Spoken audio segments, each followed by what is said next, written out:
ఈరోజు తల్లిదండ్రులు చాలా మంది పిల్లలు, చిన్న పిల్లలు ఇంట్లో ఉన్నారన్నటువంటి ఆలోచన కూడా లేకుండా తూగుతూ వచ్చి ఏ రాత్రో 9కో 10కో వచ్చి కనీసం పిల్లలు ఏం చదివారు, ఏం తిన్నారు, ఎలా పండుకున్నారన్న ఆలోచన కూడా లేకుండా, అందరు కాదు సుమా, కొద్దిమంది చూస్తున్నాను కాబట్టి 35 సంవత్సరాల పరిపాలనలో చూశాను.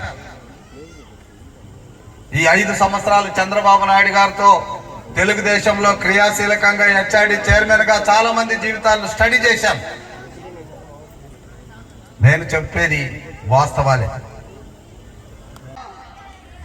ఎంత పెద్ద ఐరన్ రాడ్స్ వేసినా, ఎంత మంచి ఇటుక తెచ్చి కట్టినా, ఎంత సిమెంట్ వేసినా ఆ బిల్డింగ్ గట్టితనం రాదు. ఇక్కడ కంటికి కనబడినటువంటి శక్తి తల్లిదండ్రులు. ఎందుకంటే చాలా మంది తల్లిదండ్రులు వాళ్ళు ఏమనుకుంటారంటే, మా పిల్లల్ని బడికి పంపిస్తున్నాం, ఫీజులు కడుతున్నాం, మా పిల్లల భవిష్యత్తు వాళ్ళదే, మాకేం సంబంధం ఉందన్నటువంటి ఒక ఆలోచన.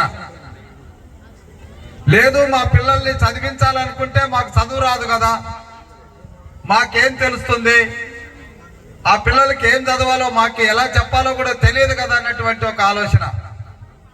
ఇది చాలా మంది తల్లిదండ్రులు. ఇంకా కొంతమంది ఇక్కడ అల్లరి చేస్తున్నారు. కేవలం తల్లిదండ్రుల యొక్క సహకారం,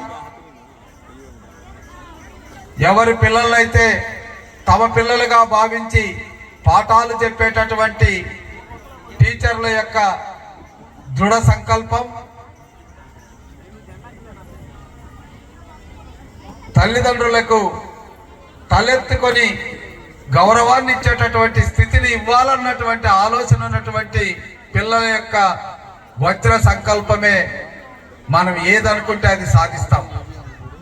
కృష్ణుడైతే మరొక వైపు రాధ, వీరిద్దరి కలయికతో 2007లో కేవలం 208తో ప్రారంభమైనటువంటి బాసరా కాన్సెప్ట్ స్కూల్ ఈరోజు 2000 దాటిందంటే ఆ దంపతులు పడినటువంటి కష్టం కానీ, ఆ దంపతుల పట్ల తల్లిదండ్రులు ఇచ్చినటువంటి విశ్వాసం కానీ, ఈ స్కూలు యాజమాన్యం పట్ల విద్యార్థులకు ఉండేటటువంటి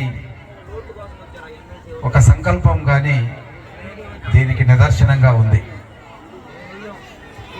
ఒక్క